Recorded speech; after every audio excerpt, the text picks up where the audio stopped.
नमस्कार।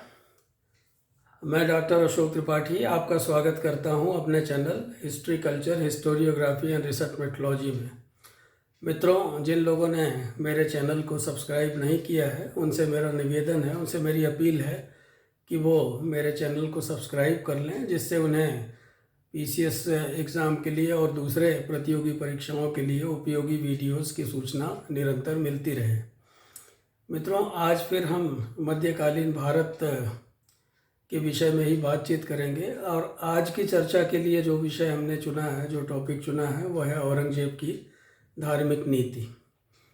औरंगजेब की धार्मिक नीति मुगल कालीन इतिहास के सर्वाधिक विवादास्पद प्रश्नों में से एक है। इतिहासकारों में औरंगजेब की धार्मिक नीति को लेकर के दो समुदाय बन गए हैं।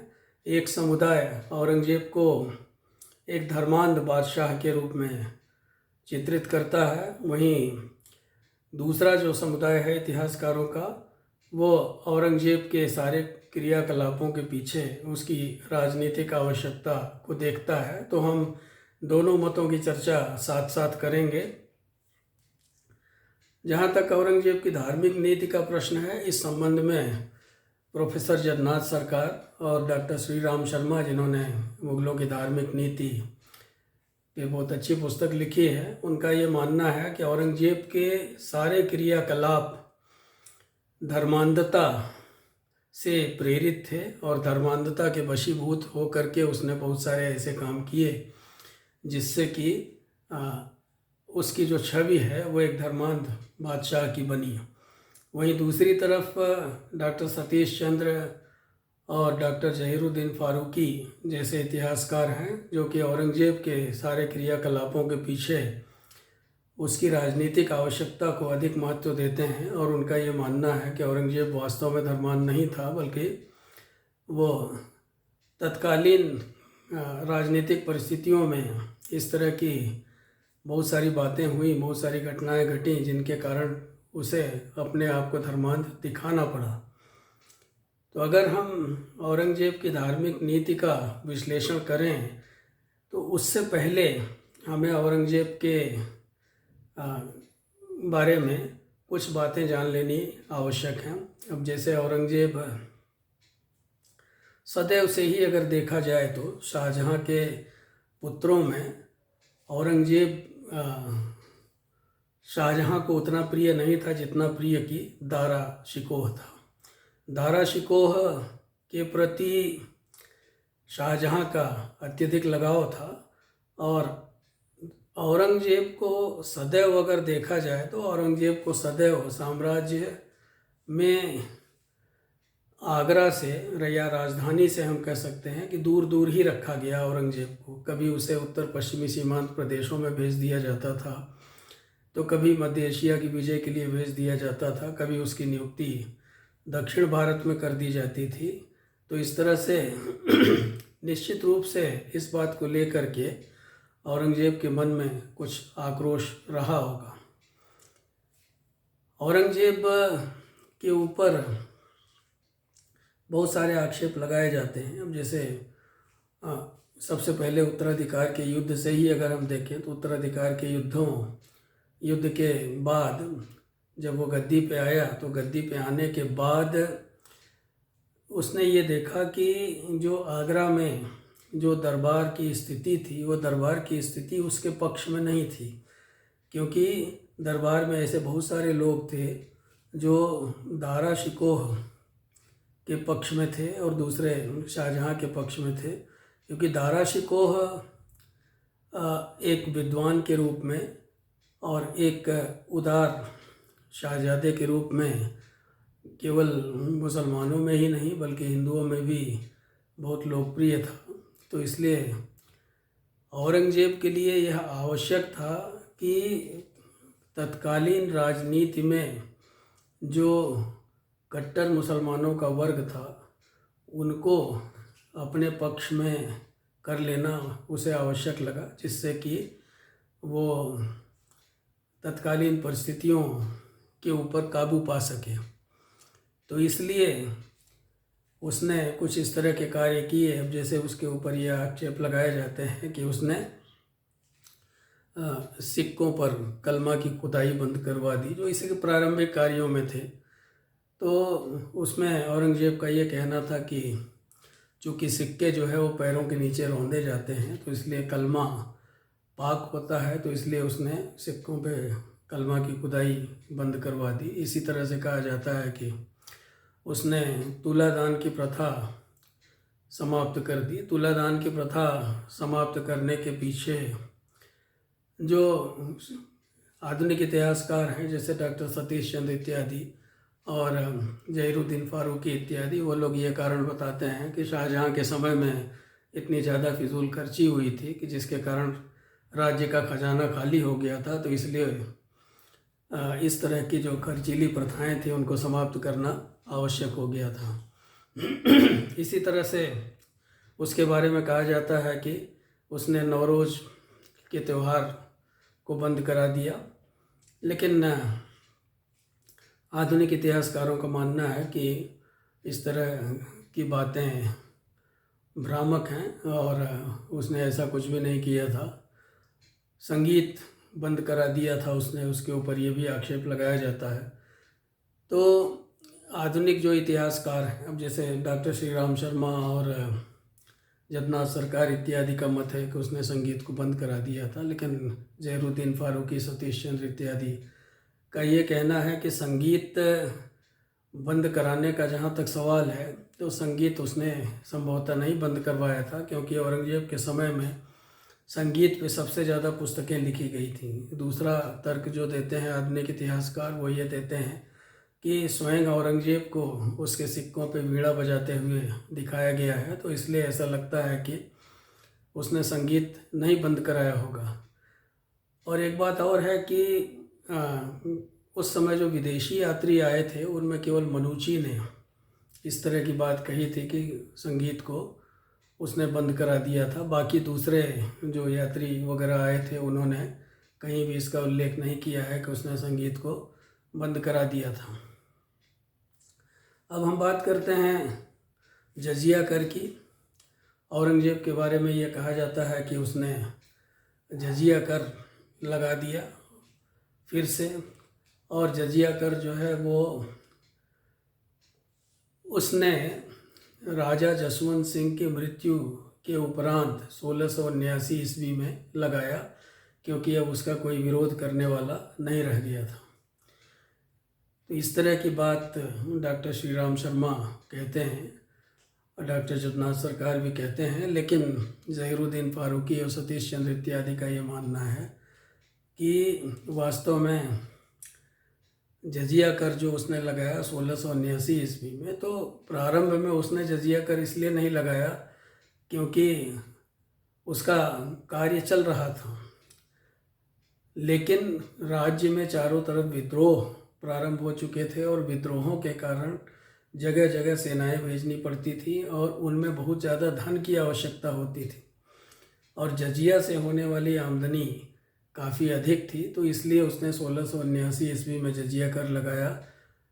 अब आधुनिक इतिहासकारों का तर्क ये है कि वो जजिया कर जो है राजा जसवंत सिंह से के कारण नहीं, उसने ऐसा नहीं किया कि राजा जसवंत सिंह जो है वो उनसे उनकी मृत्यु की प्रतीक्षा कर रहा था, वो कि जब राजा जसवंत सिंह की मृत्यु हो तब वो जजिया कर लगा। जब उसने अपने भाइयों की परवाह नहीं की, जब उसने अपने पिता की परवाह नहीं की, तब फिर जजिया कर लगाने के लिए और राजा जसवंत सिंह की मृत्यु की प्रतीक्षा क्यों करता? तो वो इसके पीछे आर्थिक कारण बताते हैं।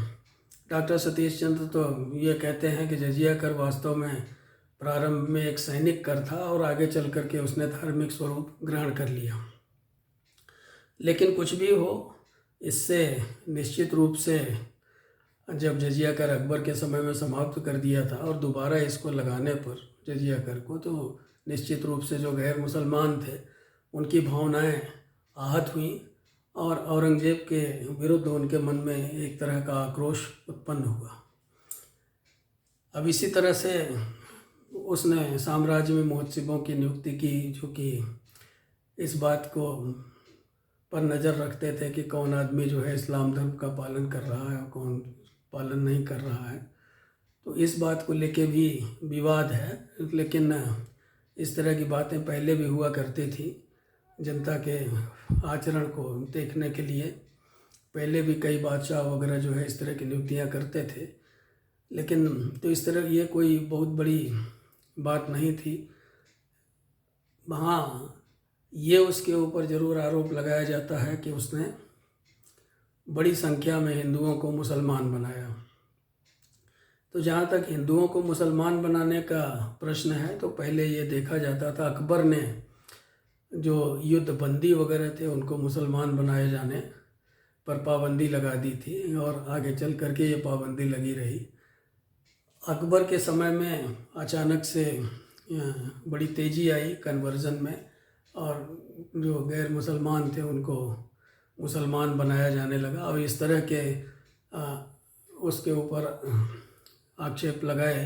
अब जैसे डॉक्टर श्री राम शर्मा, डॉक्टर जुगनाथ सरकार वगैरह का ये कहना है कि औरंगज़ेब जो है दारुल हर्ब को दारुल इस्लाम में बदलना चाहता था, वो एक इस्लामी राज्य की स्थापना करना चाहता था। तो इसलिए उसने बड़ी संख्या में गैर मुसलमानों को इस्लाम स्वीकार करने पर बाध्य किया। किंतु आधुनिक इतिहासकार इस मत से सहमत नहीं है। उनका ये कहना है कि मुसलमानों की बढ़ती हुई संख्या का कारण औरंगज़ेब उतना नहीं था जितना कि सूफ़ी संत वगैरह थे। जैसे उनका ये कहना है आधुनिक इतिहासकारों का कि सूफ़ी संतों की जो खानकाहें थीं, उन खानकाहों में जो आसपास के जो हिंदू लोग थे वो जाया करते थे, और ख़ास करके जो निम्न वर्ग के हिंदू होते थे वो सब उन खानकाहों में जाया करते थे। और वो उनको सूफ़ी धर्म जो था वो अपनी ओर आकर्षित करता था, अपनी सरलता के कारण, अपनी सुगमता के कारण। तो इसलिए उससे प्रभावित हो करके उन्होंने इस्लाम ग्रहण कर लिया। क्योंकि तर्क ये भी दिया जाता है कि इस्लाम जो था वो उसमें छुआछूत नहीं था और भाईचारे की भावना से प्रेरित था। तो इसलिए जो खास करके जो निम्न वर्ग के लोग थे, जो दलित थे, शोषित थे, उन्होंने अधिक मात्रा में इस्लाम को ग्रहण किया। लेकिन यह बात कहाँ तक सही है, कहाँ तक सही नहीं है, इसकी जांच करने के लिए हमारे पास कोई बहुत साक्ष्य नहीं है। तो औरंगज़ेब ने निश्चित रूप से कुछ लोगों को मुसलमान बनाया था और सूफ़ी संतों से भी प्रभावित हो करके कुछ लोगों ने अपने धर्म में परिवर्तन किया था। दोनों ही बातें सही हैं। अब बात होती है मंदिरों को तोड़े जाने की। औरंगज़ेब के ऊपर ये बहुत बड़ा आक्षेप है, बहुत बड़ा आरोप है कि उसने बहुत सारे हिंदुओं के मंदिरों को तोड़वा दिया बड़ी संख्या में, और इसके प्रमाण भी उपलब्ध हैं, इनमें कोई दो राय नहीं। तो डॉक्टर जुगनाथ सरकार और डॉक्टर श्री राम शर्मा इसके आधार पर उसे धर्मान सुल्तान या धर्मान बादशाह के रूप में प्रस्तुत करते हैं। उनका ये कहना है कि उसने बड़ी संख्या में जगह जगह, हर जगह जहाँ जहाँ भी उसके युद्ध चल रहे थे वहाँ पे उसने मंदिरों को तोड़वाया। अब जैसे और बहुत सारे मंदिरों को तोड़वा करके उनकी जगह पे मस्जिदें बनवा दी गई या उनसे लगा करके मस्जिदें बनवा दी गई। अब जैसे बनारस में विश्वनाथ मंदिर है या मथुरा में कृष्ण जन्मभूमि मंदिर है, उससे लगी हुई मस्जिदें हैं। तो उनके लिए यही कहा जाता है कि औरंगज़ेब ने वहाँ मस्जिदें बनवाई। तो आधुनिक इतिहासकारों का ये तर्क है कि युद्ध में संवेदनाओं को स्थान नहीं दिया जाता। जब युद्ध होता है तो इस तरह की घटनाएं होती हैं, और कुछ जगह पे अवश्य मंदिर तोड़े गए, लेकिन उन्होंने एक दो उदाहरण ऐसे ढूंढ निकाले हैं। जैसे उनका ये कहना है कि औरंगज़ेब का महंत लाल दास के साथ, प्रणामी संप्रदाय के महंत थे लाल दास, उनके साथ उनकी वार्ता का उल्लेख मिलता है। साथ ही साथ वो ये भी कहते हैं कि उसने बनारस के जंगमबाड़ी मठ को और कुछ दूसरे मठों को भी दान दिया था। तो यहाँ अगर यह देखा जाए कि अगर उसने कुछ एक दो भलाई के काम कर दिए, तो भलाई के काम करने से, या ऐसा बहुत होता है कि विरोधी धर्म वाले आपस में मिलते जुलते रहते हैं, तो अगर उनको उदाहरण बना करके यह सिद्ध करने की कोशिश की जाए कि वह धर्मांध नहीं था, तो यह बात मानने योग्य नहीं है। हाँ, ये अवश्य है कि युद्ध के समय में इस तरह की घटनाएं निश्चित रूप से होती हैं कि बहुत सारे जो मंदिर वगैरह थे वो युद्धों के दौरान ही तोड़े गए, और तो ये बात समझ में आती है। लेकिन उसके पूर्व के भी बादशाह थे, उसके पूर्व के बादशाहों ने तो युद्ध के समय में इस तरह के काम नहीं किए। तो इसलिए कहाँ तक आधुनिक इतिहासकारों का जो तर्क है उसके बारे में कहाँ तक आप इससे सहमत हो सकते हैं, ये विचारणीय है। अब रही बात हिंदुओं की दरबार में नियुक्ति की, तो डॉक्टर जगन्नाथ सरकार और डॉक्टर श्री राम शर्मा इत्यादि का ये कहना है कि औरंगजेब ने दरबार में हिंदुओं की या गैर मुसलमानों और हिंदुओं की नियुक्तियां बंद कर दी थी।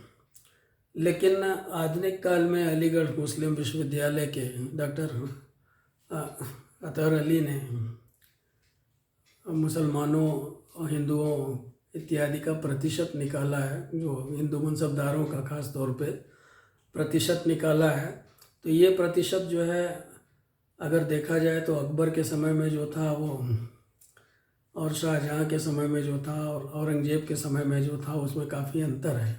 अकबर के समय में ये प्रतिशत जो है वो 24% से अधिक था, 24 या 25% के लगभग था। इसी तरह से शाहजहाँ के समय में 1-8% इसमें कमी आई, लेकिन औरंगजेब के समय में यह बढ़ करके 31.6% हो गया। तो इसलिए यह कहना कि औरंगजेब ने अपने दरबार में हिंदुओं की नियुक्ति बंद कर दी थी, यह बात भी सही नहीं साबित होती है, क्योंकि अगर मनसबदारों के प्रतिशत को देखा जाए तो अकबर और शाहजहाँ और जहांगीर इत्यादि के समय से अधिक हिंदू उसके दरबार में नियुक्त थे। तो इस तरह से यह बात भी, इस बात को लेकर के विवाद है। कुछ लोग ये भी कहते हैं कि धीरे धीरे जनसंख्या में भी वृद्धि हो रही थी। जनसंख्या में वृद्धि के अनुसार तो निश्चित रूप से जो सरकारी अफसर वगैरह थे उनमें भी वृद्धि होती। तो अगर औरंगजेब के समय में कुछ प्रतिशत बढ़ गए अधिकारी या मनसबदार, जागीरदार इत्यादि, तो इसमें कोई दो राय नहीं थी। अब हम बात करते हैं औरंगजेब के समय में। अगर औरंगजेब सचमुच में, चलिए हम आधुनिक जो इतिहासकार हैं वो औरंगजेब को हर तरह से बचाने का प्रयास करते हैं। वो उसको जजिया कर का मामला हो, या हिंदुओं को मुसलमान बनाने का मामला हो, या संगीत बंद कराने का मामला हो, या और भी मंदिर वगैरह को तोड़ने का मामला हो, तो इन सभी मामलों में उसे बचाने का प्रयास करते हैं। तो ये बात सही है। चलिए, औरंगजेब बहुत अच्छा शासक था। तो क्या कारण थे कि उसके शासनकाल में चारों तरफ विद्रोह प्रारंभ हो गए। आप देखें कि औरंगजेब के समय में जाटों ने विद्रोह किया, सिखों ने विद्रोह किया, सतनामियों ने विद्रोह किया, बुंदेलों ने विद्रोह किया, राजपूतों ने विद्रोह किया, और उधर उत्तर पश्चिमी सीमा प्रांत में भी विद्रोह हो रहे थे। तो जगह जगह अगर देखा जाए तो पूरे राज्य में, दक्षिण भारत में भी विद्रोह हो रहे थे। मराठे विद्रोह कर रहे थे शिवाजी के नेतृत्व में। तो चारों तरफ विद्रोह की एक ज्वाला सी भड़क उठी थी, और औरंगजेब इन विद्रोहों को दबाने में लगा हुआ था। उसका लगभग पूरा जीवन ही जो है इन विद्रोहों को दबाने में लग गया। और ख़ास करके जब वो अपने जीवन के आखिरी दो ढाई दशकों में दक्षिण भारत में ज़्यादातर रहा हो, तो इसके कारण हम ये देखते हैं कि इधर उत्तर भारत में विद्रोह जो है और प्रबल हो गए। तो हम ये देखते हैं, अगर हम इन विद्रोहों की जांच करें तो हम ये देखते हैं कि राजपूतों के साथ औरंगजेब के इतने सौहार्दपूर्ण संबंध नहीं रह गए थे जितने सौहार्दपूर्ण संबंध अकबर के समय में या जहांगीर के समय में, शाहजहाँ इत्यादि के समय में थे। तो मजबूर होकर के जो राठौर थे और जो मेवाड़ के शासक थे, जो इन लोगों ने, जो सिसोदिया वंश के शासक थे, इन सब लोगों ने विद्रोह किया। मारवाड़ के राठौरों ने विद्रोह किया। क्यों विद्रोह किया? क्योंकि वो औरंगजेब की नीतियों से संतुष्ट नहीं थे। औरंगजेब उत्तराधिकार वगैरह के मामले में भी हस्तक्षेप करता था और अपने हिसाब से काम करता था। उनको इस्लाम धर्म ग्रहण के लिए उनके ऊपर दबाव डालता था। तो इसलिए ये सब विद्रोह हुए। इसी तरह से अगर देखें, बुंदेलों का विद्रोह हुआ, जो कि पहले भी हुआ था, वो विद्रोह अभी भी चल रहा था। सिखों, सतनामियों इत्यादि का विद्रोह हुआ, जाटों का विद्रोह हुआ। तो ये ज़्यादातर खेतीहर जातियाँ थीं। और जो मुग़ल अधिकारी थे, वो मुग़ल अधिकारी भ्रष्ट हो गए थे और इनके भ्रष्टाचार से परेशान होकर के वो विद्रोह कर रहे थे। ऐसा डॉक्टर इरफान हबीब इत्यादि का भी मानना है कि बहुत सारे विद्रोह जो थे वो कृषि विद्रोह थे और कृषि विद्रोह के कारण मुग़ल साम्राज्य पतन की ओर अग्रसर हो गया। तो अगर इन विद्रोहों की हम जांच करें तो हम ये देखते हैं कि निश्चित रूप से इनको सताया जा रहा था। और वो चाहे जाट हों, चाहे सिख हों, चाहे सतनामी हों, चाहे बुंदेले हों, तो उन्होंने औरंगजेब के विरुद्ध विद्रोह किया। इन विद्रोहों को बहुत कड़ाई के साथ दबाने का प्रयास किया गया, लेकिन फिर भी ये विद्रोह किसी न किसी रूप में औरंगजेब की मृत्यु तक चलते रहे, समाप्त नहीं हुए। और आगे चल कर के तो हम देखते हैं कि जाट एक शक्ति के रूप में, एक ताकत के रूप में उभरे उत्तर भारत में। इसी तरह सिखों ने भी अपना राज्य स्थापित किया। बुंदेलों का राज्य पहले से ही था।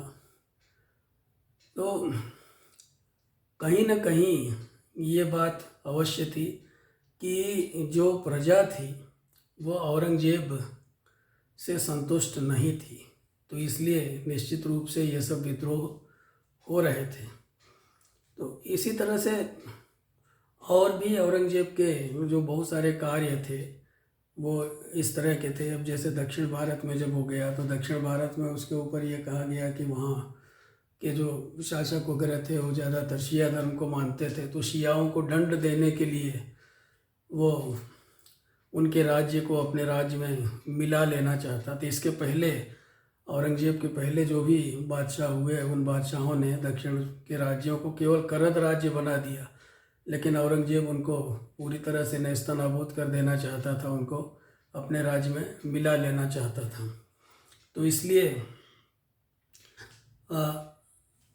उसको एक इस एंगल से भी कुछ इतिहासकार देखने की कोशिश करते हैं शिया सुन्नी के झगड़े में। लेकिन आधुनिक इतिहासकार ये कहते हैं कि वहाँ कोई भी होता, औरंगजेब की जो जब साम्राज्यवादी जो नीति थी उसके रास्ते में कोई भी आता, वो चाहे शिया हो, चाहे सुन्नी हो, चाहे हिंदू हो, चाहे मुसलमान हो, चाहे जो हो, तो उनके ऊपर वो अपना अधिकार करता ही। तो इसलिए ये बातें कहना जो है उसको सांप्रदायिक रूप से देखना ठीक नहीं है। तो मराठों की बात अगर कर ली जाए तो शिवाजी के साथ औरंगजेब का एक बार समझौता भी हुआ था। राजा जयसिंह के प्रयासों से औरंगजेब ने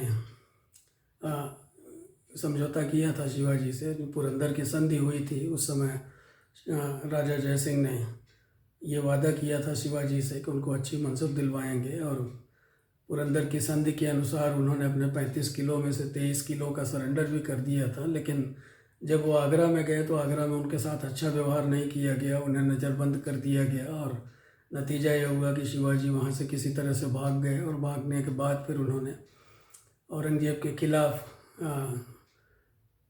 युद्ध छेड़ दिया और फिर उन्होंने